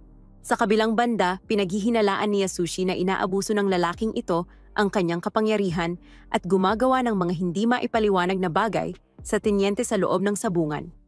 Gayunpaman, lumuluha si Brian sa tuwa nang makita ang kanyang amo na sa wakas ay interesado sa isang tunay na babae. Sinimulang murahin ni Yasushi si Liam at labis ang kanyang galit kaya pinadaan niya si Liam sa mas matindi pang pagsasanay. Lumipas ang mga araw at hindi pa rin magawa ni Liam ang lihim na teknik ng kanyang master, iniisip niya kung kulang ba siya sa talento para dito. Iniisip ni Amagi na ang tunay na problema ay nasa paraan ng pagtuturo ni Yasushi at sinabi niya kay Liam kung gaano niya kinukwestiyon kamakailan ang kredibilidad ni Yasushi. Ngunit si Liam, na lubos ang tiwala kay Yasushi, ay nagbigay ng isang lohikal na paliwanag upang ipagtanggol ang kredibilidad ng kanyang master, sinasabing marahil ay may kinalaman ng mahika sa lihim na teknik ni Yasushi. Napagtanto ni Liam na mahika ang pumuputol sa mga troso, hindi ang espada. Ikinanal niya ang kanyang mga kapangyarihang mahika sa kanyang espada at inindayog ito sa layuning putulin ang troso gamit ang kanyang kapangyarihang mahika sa pamamagitan ng paulit-ulit na pagsasanay ng teknik na ito buwan-buwan at taon-taon. Sa wakas natutunan niya ang teknik na sa totoo lang ay hindi kailanman umiiral. Ngayon, bilang isang ganap na lalaki, gusto na ni Liam na ipakita kay Yasushi kung gaano na siya kahusay. Hinihiwa ang isang troso mula sa malayo sa pamamagitan lamang ng pag-indayog ng kanyang espada patungo sa direksyon nito. Hindi makapaniwala si Yasushi sa kanyang nakikita. Ang kanyang mga itinuro ay dapat puro kasinungalingan lamang. Kaya bakit nagagawa ni Liam na putulin ang troso? Sa loob-loob niya, natatakot siya sa kapangyarihan ni Liam. Ngunit pinananatili niya ang kanyang poker face, sinasabihan si Liam na marami pa siyang kailangang pagdaanan bago niya lubos na makabisado ang teknik na ito. Makalipas ang ilang linggo, nasa kalawakan si Liam sakay ng kanyang battleship kasama si Amagi. Nakakuha siya ng ulat mula sa isa sa kanyang mga tauhan na ang Mukai, isa sa maliliit na inabandonang planeta sa teritoryo ni Liam na ginagamit lamang bilang planta ng produksyon ng enerhiya, ay inatake ng isang armada ng mga pirata. Ang militar na nakatalaga sa Mukay ay kasalukuyang nakikipaglaban sa mga mobile knight na pinakawala ng mga pirata, ngunit hindi iniisip ng tauhan ni Liam na magtatagal pa sila dahil sa kanilang kakaunting bilang. Iminungkahi ni Amagi na salakayin nila ang mga pirata mula sa bulag na bahagi ng Mukay gamit ang gravity. At iba pa, at sumang-ayon si Liam sa kanyang plano, iniutos niya sa lahat ng kanyang barko na hulihin ang mga pirata, habang siya mismo ang pupunta upang ipagtanggol ang mga planta sa harapang linya. Narinig ni Brian ang kanyang utos at nakiusap kay Liam na huwag isapanganib ang kanyang buhay. Ngunit hindi duwag si Liam. Higit pa rito, itinuturing niya ang kanyang sarili na isang mahusay na mandirigma, na sinanay ng isang alamat na samurai. Kaya nais niyang ipakita sa imperyo ang mga kasanayan na taglay niya ngayon. Makalipas lamang ng kaunti, pumasok siya sa kanyang mobile knight na si Avid at lumipad papunta sa Mukay. Mula sa bulag na bahagi ng kalaban, inatake niya sila, hinihiwa ang isang mobile knight pagkatapos ng isa pa bago pa man nila siya mamataan. Sa loob ng maikling panahon, nabawasan niya ang bilang ng kanyang mga kalaban at upang magdagdag ng estilo, ginamit niya ang isang espesyal na galaw na tinatawag na beam rifle upang maglunsad ng isang plasma ray sa isang kalabang pirata. Pagkatapos lamang noon niya ginamit ang lihim na teknik, ang Way of the Flash, na sumira sa 2 dosenang mga kaaway mula sa malayo, na nagdulot ng matinding takot sa mga pirata, kaya nagsimula silang umatras pabalik sa kanilang mga barko. Pinalabas ni Liam ang isa pa niyang espesyal na galaw, ang Rocket Punch, na epektibo rin sa sarili nito, ngunit hindi ito gusto ni Liam. Tinawagan niya si Nias sa mismong sandaling iyon, nagrereklamo sa kanya na ang gusto niya ay isang naihahagis na kamao, hindi isang misil ng suntok na kamay. Pinutol ni Amagi ang kanilang pag-uusap.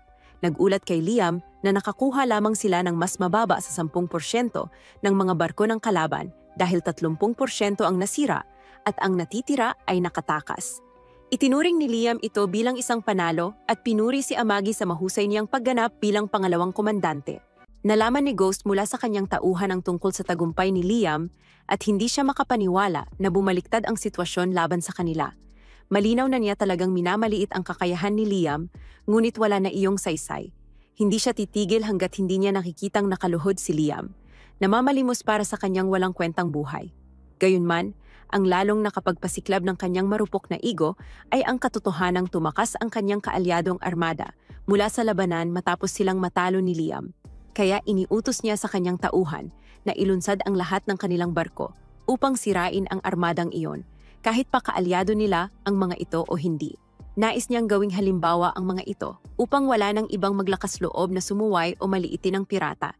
Sa ngayon, gusto muna niyang magpakasaya sa kanyang bagong laruan, si Prinsesa Christiana, na ginawa na niyang isang nilalang na karumal-dumal. Ibinunyag niyang nasa palad na ngayon ang mga mata nito. Samantala, bumalik si Liam sa kanyang pangunahing barkong pandigma at ipinahayag kay Amagi ang kanyang kasiyahan. Sinabing lubos niyang nagustuhan ang bawat sandali ng laban kontra sa mga pirata. Binati siya ni Amagi sa kanyang magaan na unang laban at nagpasalamat sa kanya sa matagumpay na pagdepensa sa kanilang planetang pinagkukunan ng yaman. Masaya si Liam na nakasamsam pa siya ng ilan sa mga barko ng mga pirata na maaari na niyang angkinin bilang sarili dahil iyon ang batas sa imperyong ito. Sabik si Liam na mapasa kanya ang lahat ng kayamanang nasa loob ng mga barkong iyon. Ngunit labis siyang nadismaya nang malaman niyang walang karaniwang yaman tulad ng ginto sa loob ng kargamento. Parehong hinihikayat ni Amagi at Brian si Liam na ma-excite pa rin dahil mas mahalaga pa raw ang mga laman ng kargamento. Kaysa sa ginto, isiniwalat nilang daladala nito ang napakaraming bihirang metal tulad ng orichalcum, adamantine at mithril. Aparentemente, ang mga metal na ito ay ginagamit sa paggawa ng mga armas, pero si Liam, ang ulol, ay gusto pa rin ng mga koronang ginto at mga baol na puno ng diamante, ang karaniwang mga kayamanang inaasahan. Gayunpaman, ayon kay Amagi, sa universo nilang ito, hindi mahalaga ang diamante dahil kristal lang ito na gawa sa pinakakaraniwang elemento sa sansinukob, ang carbon. Nagpatuloy si Amagi, sinabing wala ring halaga ang ginto dahil sa mababa nitong tendensya sa ionization. Hindi ko alam kung ano ba talaga ang natutunan ni Liam matapos ang matagal na panahon sa kapsula ng edukasyon. Pero sa wakas, naintindihan na rin niya. Gayunpaman, Ipinapahayag pa rin niya ang kanyang pagmamahal sa ginto. Sinabihan si Brian na magdala ng kaunti sa kanya upang matugunan ang kanyang kasakiman na dala pa mula sa mga pangangailangan ng kanyang nakaraang buhay. Ipinangako ni Brian kay Liam na may sapat silang ginto sa kanilang inventaryo dahil ginagamit ito bilang panlapis na material sa paggawa ng mga kagamitang elektroniko. Nang marinig ito, iniutos ni Liam kay Brian na ipalipat ang natitirang ginto sa anyo ng gintong barya. Inihahayag ang kanyang kagustuhan at pangarap na mapuno ng gintong barya ang kanyang silid-tulugan. Si Kuya ay 30 na ngayon at kung isasama pa ang edad niya sa nakaraang buhay, mahigit 60 na siya pero umaasta pa rin na parang sanggol. Sobrang kabaliwan na yan pero ayos lang. Ang nais ng Panginoon ay utos para sa lingkod kahit pa bigla siyang sinulyapan ni Amagi ng may panghuhusga na nagpapakita kung gaano siya nadismaya sa batang spoiled na ito.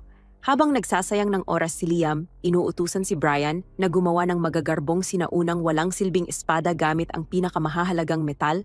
Pinutol siya ni Amagi at sinabing may seryosong problema silang naranasan nang ipadala nila ang kanilang hukbo.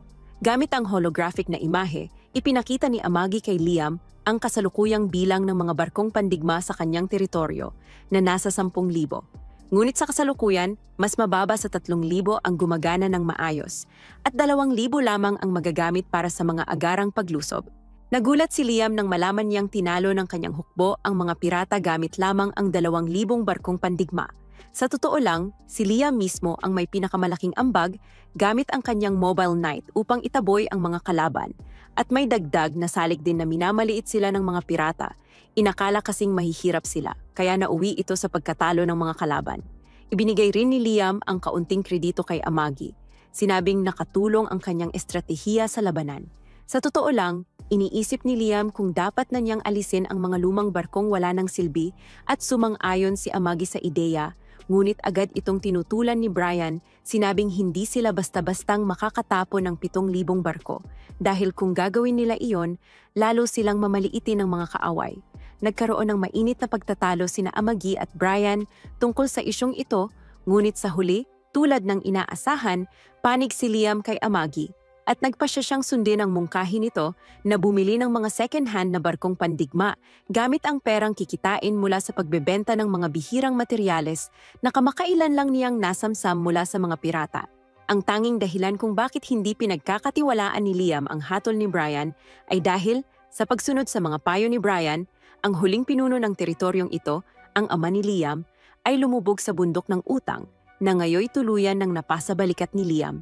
Samantala, sa ibang lugar, sa ibang planeta, dumalo si Nias sa isang expo upang ipakita sa mga mamumuhunan ang pinakabagong barkong pandigma na ginawa ng kanyang pangkat sa pagmamanupaktura, ang ika-7 pabrika ng sandata. Ngunit ang disenyo at kulay ng barko ay, sa kakulangan ng mas magalang na salita, basura.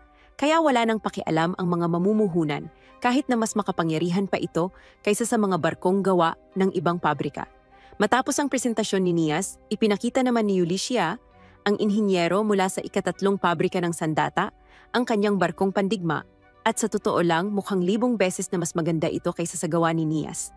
Tampok dito ang interior na pang-unang klase, kalakip ang mga marangyang tirahan na espesyal na idinisenyo para sa mga maharlika. Kaya naman, hindi katakataka na pinagkaisahan ng lahat ng mamumuhunan na piliin ang barkong pandigma ni Ulicia para sa kanilang hukbo. Iniwang lubos na napahiya at nadungisan ang dangal ni Nias sa pagkatalo sa kanya. Ibinuhos niya ang lahat para sa pagganap ng barko at sa huli, siya pa rin ang natalo. Ngunit hindi pa rin niya matanggap ang katotohanang mahalaga talaga ang anyo. Ayaw niyang masigawan ng kanyang amo, kaya nagpasya siyang pagsamantalahan muli si Liam sa pamamagitan ng panlilinlang sa kanya upang bilhin ang lahat ng kanyang mga barkong pandigma habang tinatawag siyang isang ganap na tanga't madaling lokohin. Muling lumitaw ang gabay at gaya ng nakagawian, naghahanap siya ng mga negatibong emosyon na maaari niyang pagsaluhan. Nakakita siya ng isang lalaking sinasayang ang buhay, nagmumura habang naglalaro ng valo buong araw. Matapos makalikom ng masarap na kasamaan mula sa kanya, nagtungo ang gabay sa universo ni Liam upang kainin ang malaking isda, inaakalang naipon na ng husto ang mga negatibong damdamin ni Liam nitong mga nakaraang taon. Ngunit pagdating ng gabay sa planeta ni Liam, nanlaki ang kanyang mata sa gulat nang makita ang pag-unlad ng teritoryo ni Liam. Iniisip kung paanong nagawang gawing isang modernong lungsod ng hangal na ito. Ang isang bayang noon ay tila isang sinaunang guho na hindi pa nadidiskubre. Gayunman, hindi pa rin nawala ng pag-asa ang gabay. Inalala niya ang isang walang silbing manlilinlang na minsan niyang ipinadala sa landas ni Liam ilang taon na ang nakalipas, nakasuot bilang isang maestro ng espada. Patuloy siyang kumakapit sa pag-asang may naidulot si Guy upang gawing ganap na talunan si Liam. Galit na galit ang gabay. Sa totoo lang, hindi niya matanggap na hindi umaayon ang mga bagay sa kanyang kagustuhan.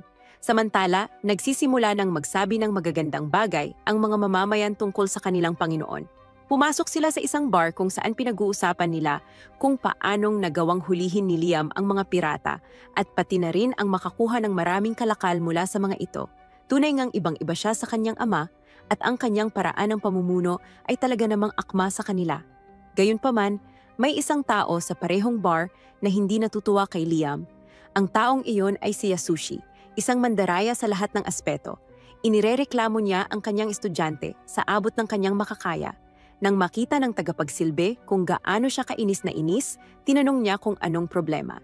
Ibinunyag niya na kahit gaano pa niya pagsikapang hindi matutunan ng kanyang estudyante ang sining ng espada, patuloy pa ring gumagaling ang bata. Hindi maintindihan ng babae kung bakit siya galit na gumagaling ang kanyang estudyante. Para sa bawat guro, dapat ay isang magandang bagay ito, pero hindi para sa isang huwad na nagpapanggap lang bilang guro. Inirereklamo niya na sa kanyang pinakamagaling, isa lang siyang pangatlong klaseng o baka pangalawang klaseng espada. Ngunit sa kanyang pagkagulat, unti-unting lumalapit si Liam sa pagiging pang-unang klase at maaari itong mga hulugan ng dalawang bagay. Maaaring nabuking na siya ni Liam at nagpapanggap lang ito o hindi pa siya nabubuking, pero malapit na.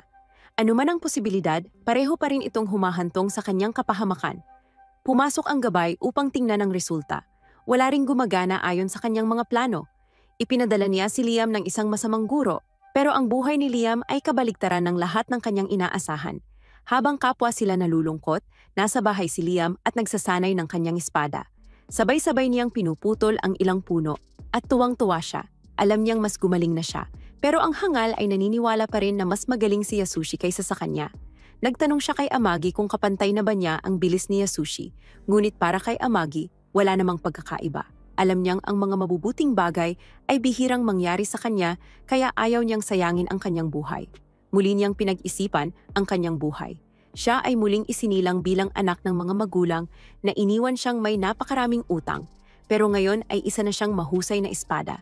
Nagsimula na rin siyang magbayad ng ilan sa kanyang mga utang, at unti-unti nang bumubuti ang kanyang kalagayan. Para sa kanya, lahat ng ito ay dahil sa gabay. Pinahahalagahan niya ang gabay, ngunit ang pasasalamat na ito ay nagdudulot lamang ng matinding pighati sa gabay. Bilang isang nilalang na nabubuhay lamang sa kasawian, ang pasasalamat ay isang lason para sa kanya. Pakiramdam niya ay gusto na niyang mamatay at nagsimulang maghanap ng kahit sinong mapagkukuhanan ng negatibong enerhiya. Sa kabutihang palad, naroon ang negatibong enerhiya ni Yasushi para mapagkunan ng lakas ng gabay. Ngunit hindi pa rin ito sapat para sa kanya at talagang kailangan niyang mabigo si Liam. Pinapalubag niya ang kanyang sarili sa pag-aakalang ang pinakamagandang panahon para bumagsak ang isang tao ay kapag siya ay nasa bingit na ng tagumpay. Kaya maghihintay siya hanggang si Liam ay halos magtagumpay na upang ang kasawi ang kanyang makukuha ay mas malaki. Sa kastilyo, dumating si Amagi upang ipaalam kay Liam na balak ng imperial na hukbo na itapon na ang kanilang mga lumang armas. Dahil kailangan nila ng mga second-hand na armas, mas mainam na bumili mula sa imperial na hukbo. Maganda ang alok para kay Liam, ngunit may isang kondisyon. Isang kondisyon na maaaring siyang ikabagsak na inaasam ng gabay. Ang kondisyon ay kailangan din niyang tanggapin ang ilan sa mga sundalo ng imperial na hukbo bilang bahagi ng kasunduan. Ang makakuha ng mga hangal na sundalo ay masama para sa kanya, ngunit pinayuhan siya ni Amagi na ang mga sundalong ito ay may pinag-aralan at magiging mabubuti, kaya itinuloy niya ang kasunduan. Pinanood ng gabay ang lahat. Umaasang maghihimagsik ang mga sundalo pagdating nila, at iyon ang magiging kanyang pinakamatamis na pagbagsak. Nakapulupot ang mga daliri sa pag-aabang kung ano ang mangyayari. Kinabukasan, nagising si Yasushi na may matinding hangover. Pinagsisisihan niya ang pag-inom, ngunit wala siyang sapat na oras upang namnamin ang kanyang pagsisisi dahil dumating si Nis upang dalawin siya. May sarili siyang dahilan kung bakit siya dumating. Gusto niyang malaman ang tungkol kay Liam upang maialok niya rito ang kanyang mga kakaibang sandata. Sa kabilang banda, inaakala ni Yasushi na dumalaw siya dahil gusto siya nito at dahil sa tingin niya ay maganda ang kanyang itsura. Sana talaga tumingin siya sa salamin. Umiikot ang kanilang pag-uusap mula sa mga ilusyon hanggang sa kahangalan. Sa kalaunan, tinanong niya kung ano ang maaaring fetish ni Liam. Ano ang bagay na, kapag ginawa niya sa harap ni Liam, kahit hindi interesado si Liam sa kanyang sandata, ay mapipilitan pa rin itong bilhin? Gayunpaman, hindi siya naging direkta sa tanong niya. Inakala ni Yasushi na tinatanong siya kung ano ang gusto niya sa isang babae. Sinubukan niyang iwasan ang usapan upang hindi niya masabi ang kanyang fetish, ngunit masyado siyang mapilit. Inakala ni Yasushi na labis ang pagmamahal nito sa kanya at hindi nito matanggap ang ideyang malayo sa kanya, kaya't ibinunyag niya ang lahat. Ikinuwento niya kung paano niya gustong ang mga palda ay maikli at nagpapakita ng balat, na gusto niya ang makukulay na panloob, na nasisiyahan siyang makakita ng masisikip na kasuotan, at maging ang uri ng medyas na gusto niya. Para sa babae, inakala niyang ang lahat ng ito ay tungkol kay Liam. Kaya tinanggap niya ang mungkahi at nagtungo upang makita si Liam, nakaayos ng todo, glamorosa sa suot niyang masisikip at maiikling palda na halos ibinubunyag ang nasa ilalim at ang masikip niyang kasuotan na may makislap na panloob. Ngunit hindi man lang siya nakaakit kay Liam, ni hindi nga siya kasing ganda ni Amagi, kaya bakit pa niya magugustuhan ito? Sinubukan niyang ipakita ang lahat ng dala niya bago pa man magsimula ang kanyang alok, pero inutusan siya ni Liam na dumiretso na sa kanyang pakay. Ikinuwento niya ang tungkol sa mga sandata, ngunit tumanggi si Liam na bumili. Kakabili pa lang niya mula sa imperial na hukbo. Galit na galit siya na tila ang ikatlong sandata ay muling humahadlang sa kanya. Nagmakaawa siya na kahit isa man lang ay bilhin sa kanya. Sinimulan na niyang igalaw ang lahat-lahat. Pero imbes na ma-excite si Liam sa kanyang ginagawa, lalo lang siyang nainis. Naalala niyang sa nakaraang buhay niya, ang kanyang asawa ay may mga ganoong klase rin ng panloob. Hindi niya ito isinusuot sa gabi para sa kanya, kaya malamang ay para iyon sa lalaking pinagtataksilan siya. Nagbago ang ekspresyon ng kanyang mukha.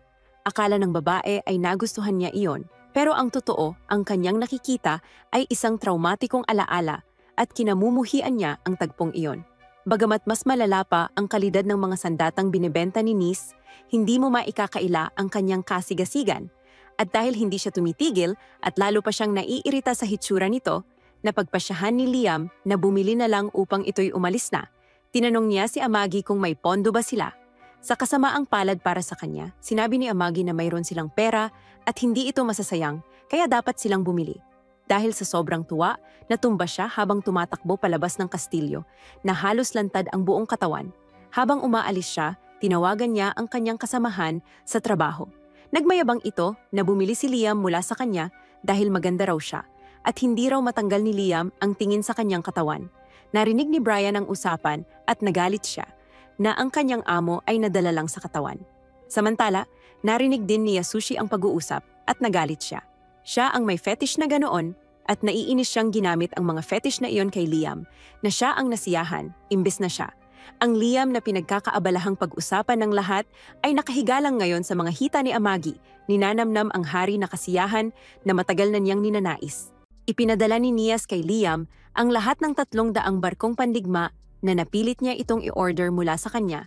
Kasabay nito, dumating rin ang mga barkong pandigma na dinala ni Liam mula sa Imperial Army.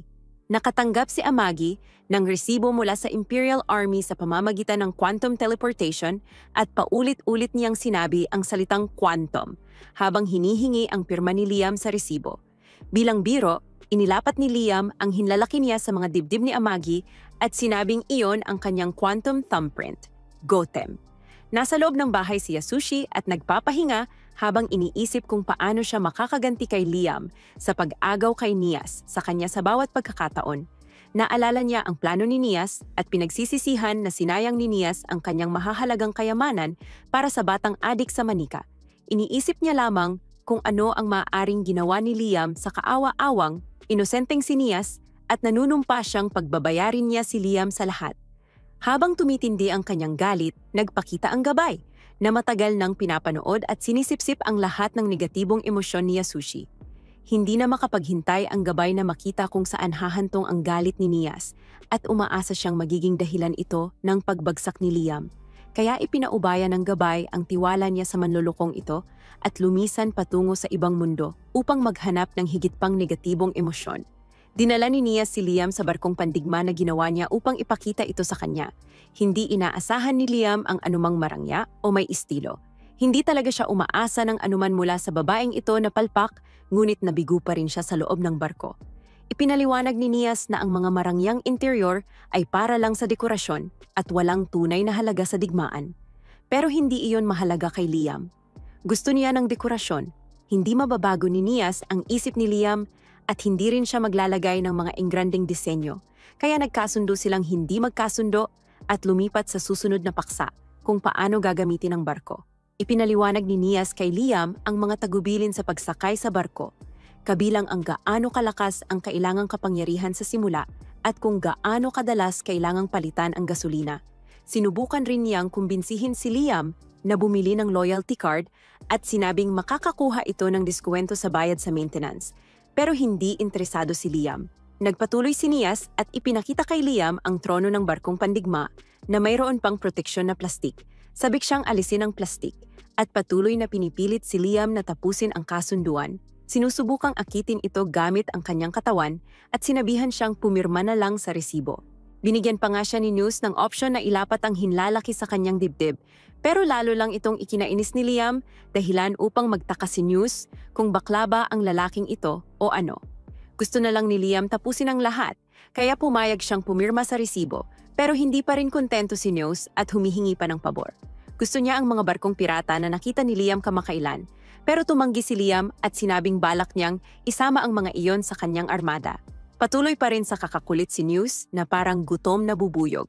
Kaya nakialam na si Amagi at iminungkahi na bigyan na lang nila si News ng ilan sa mga barkong pirata kapalit ng pag-aayos at pagbabago ni News sa natitirang mga barko.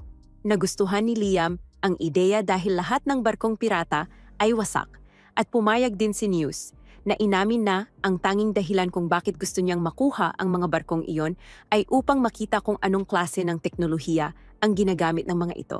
Aparente hindi kilala ang teknolohiya at ang mga kagamitan ay mula sa labas ng imperyo, kaya gusto itong pag-aralan ni Neus at gamitin sa sarili niyang mga modelo.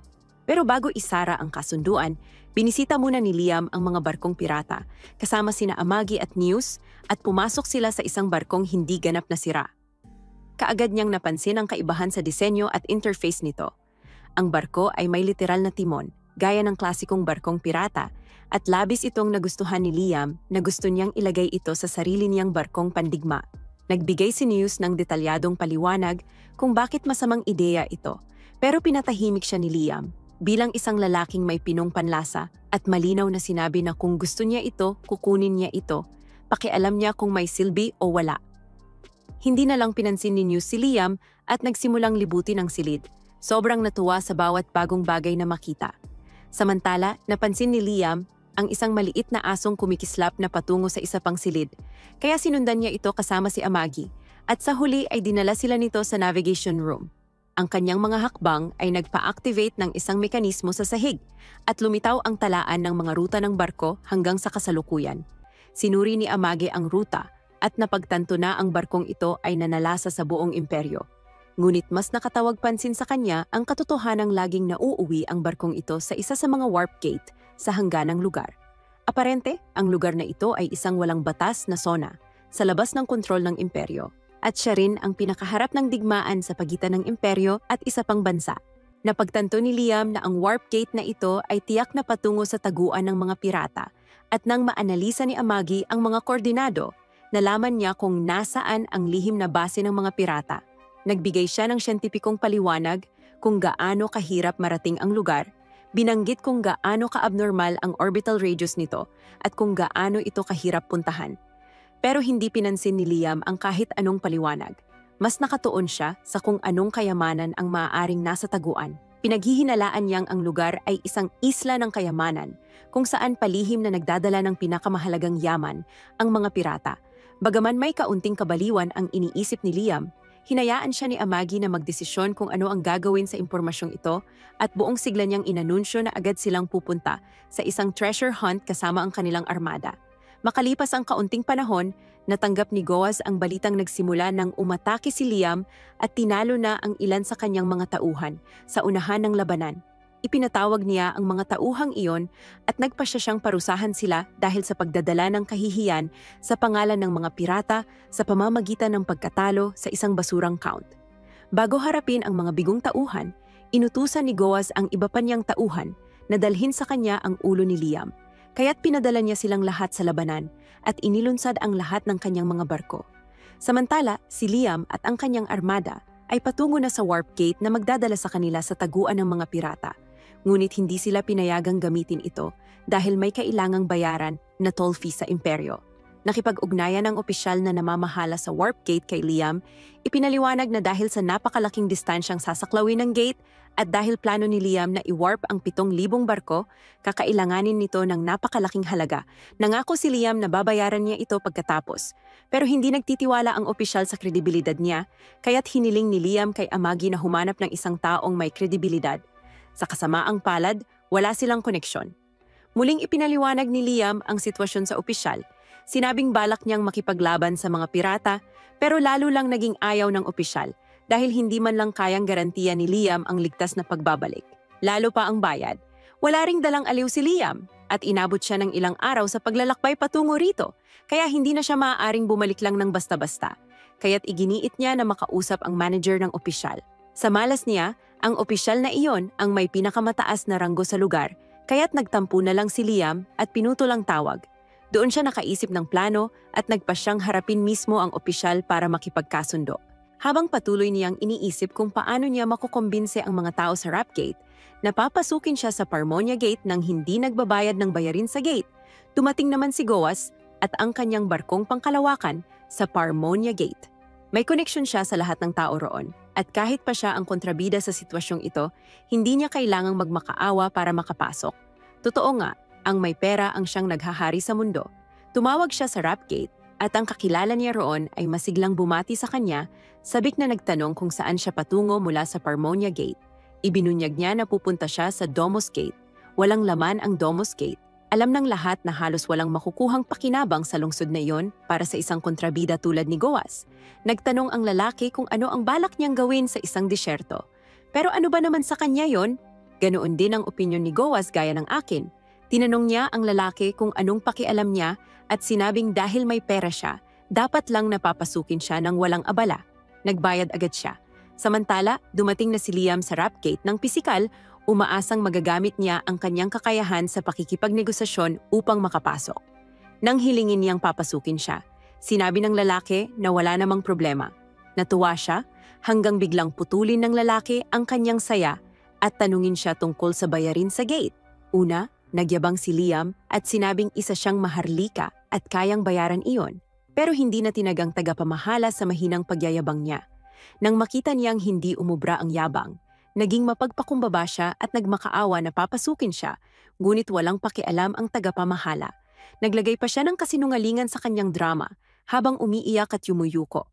Sinasabing gusto niyang makita ang kanyang inang may sakit at kailangan ng biyahe. Makikita mo ang inang may sakit gamit ang napakaraming barko? Siguro kailangan ng nanay mo ng barko para gumaling. Nang hindi umubra ang kanyang kasinungalingan, bigla siyang bumaling at sinabing gusto niyang makita ng kanyang ina ang kanyang mga barko bago ito mamatay. Kaya naman, sinabi ng lalaki na bumalik na lang siya, kunin ang pera, at saka bumalik. Kung talagang mahalaga sa kanya ang kanyang ina. Nakakuha ng tawag ang lalaki tungkol sa pagdaan ni Goaz, kaya't umalis muna ito para asikasuhin ang iba pa. Galit si Liam na hindi na gumagana ang kanyang kakayahan sa negosasyon. Naglakad-lakad siya sa paligid at muling nakita ang aso. Sinundan niya ito. Sa rap room, nakita nila ang pagdaan ni Goaz. Alam nilang naroon din ang barko ni Liam sa waiting room, kaya't napagtanto nilang hindi magiging banayad ang pagbanggang magaganap.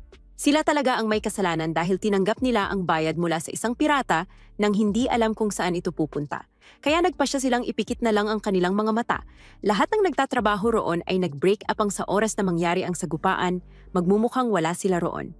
Pagkaalis ng lahat sa silid, naroon na si Liam. Napansin niyang ito ay isang Rap Gate at may barkong pirata sa paligid ng Parmonia Gate. Inakala niyang pinayagan na siya ng tagapamahala na makadaan at pinatanggal pa ang lahat ng tao sa paligid upang walang makaalam na pinapasok siya ng walang bayad. Pagtingin muli niya sa screen, nakita niyang gumagalaw ang mga rap sa magkasalungat na direksyon. Inakala niyang pagkakamali iyon ng tagapamahala, kaya umupo siya upang ayusin ito. Nabulabog tuloy ang galaw ni Goaz, pero dahil tuloy pa rin ang kanyang biyahe, hindi niya ito ininda. Biglang tinawagan si Liam ni Amagi para bumalik. Pagbalik niya, sinabi ni Amagi na nakakuha na sila ng liham ng kredibilidad. Hindi mula sa isang maharlika, kundi mula kay News dahil marami na silang nabili mula sa kanya. Aba, ang kabutihan ay dapat talagang sinusuklian ng kabutihan. Masayang pinasalamatan ni Liam si News at napunan niyang handa na sanang lumihis ang mga opisyal para sa kanila. Pero ngayon na may liham na sila, mas madali na ang pagpasok. Inutusan niya si Amagi na ilunsad ang barko sa loob ng wormhole at ginawa niya ito kaagad. Nagsimula na ang kanilang paglalakbay patungong Parmonia Gate at sa kabutihang palad para sa kanila, umalis na sina Goaz at ang kanyang grupo sa kanilang base, kaya't mahuhuli sila ng hindi handa. Samantala, si Goaz ay nawalan na ng pasensya. Dapat sana ay narating na niya ang Domos Gate sa loob ng 30 minuto. Pero matagal na silang bumibiyahe at wala pa rin sila roon. Nagtanong siya sa kanyang tagapagmaneho na nag-aalala rin, pero may nakita silang gate sa harapan nila at inakala nilang iyon na ang kanilang destinasyon. Dahil hindi nila alam ang ginawang pag-aayos ni Liam sa wormhole, pumasok sila sa gate. Pagdating nila roon, pulang liwanag ang bumalot sa lahat ng paligid. Maraming barkong pangkalawakan ang naroon, handang maglunsad ng opensiba at makipaglaban. Napagtanto nilang nasa isang mapanganib na lugar sila, pumasok sila sa zona ng Imperial Army. Bagamat tila kapahamakan ito para sa kanila, ito naman ay swerte para kay Liam. Sa wakas ay nakarating siya sa kanyang destinasyon, at habang gustong suriin ni Amagi ang kanilang mga koordinado, hindi na niya ito kailangan. Nakikita na niya ang mga barkong pirata at alam niyang ito na ang isla ng kayamanan na matagal na nilang hinahanap. Tiningnan pa ni Amagi ang paligid at nakita niyang walang isa mang barko ang nakabukas o gumagana. Ibig sabihin, hindi pa sila handa sa digmaan at walang anumang paghahanda. Nagpasya si Liam na samantalahin ang pagkakataong ito para umatake habang hindi pa nila alam. Sinabi niya kay Amagi na ilunsad ang mga barko. Pinalipad ni Amagi ang isa pang barko para umatake, habang sumakay naman si Liam sa sarili niyang barko na pinangalanan niyang Asterisk Avid. Sa loob lamang ng ilang segundo, naglunsad na siya ng sunod-sunod na pag-atake sa isla. Ginamit niya ang kanyang rocket punch upang wasakin ang lahat ng barko nila at sa pamamagitan ng kanyang Avid Crush, dinurog niya ang mga ito. Lahat ng ito ay nangyari nang hindi alam ni Goaz kung ano ang nangyayari sa kanyang isla. Sa katunayan, hindi rin malinaw kung ano na ang pinagdaraanan niya sa isla ng Imperial Army kung saan siya napunta. Sinilaban ni Liam ang barko. Lumapit si Amagi upang iulat na lahat ng barko ay nasunog na. Pero hindi pa iyon sapat para kay Liam. Nandoon siya para sa kayamanang nasa isla at iyon ang kanyang pakay. Inutusan niya si Amagi na pakawalan ang mga mobile knights. Ginawa ito ni Amagi at lahat ng mobile knights ay tumutok sa isla na parang bato sa harapan nila. Mula sa kanyang barko, masigasig na nakamasid si Liam, sabik sa panghuhuli ng kayamanan. Sana'y makatagpo siya ng ginto, dahil ginto ang paborito niyang kayamanan. Hindi pa tiyak kung paano tutugon si Goaz sa dagok na ito, pero ang sigurado, kapanapanabik ang mga susunod na mangyayari.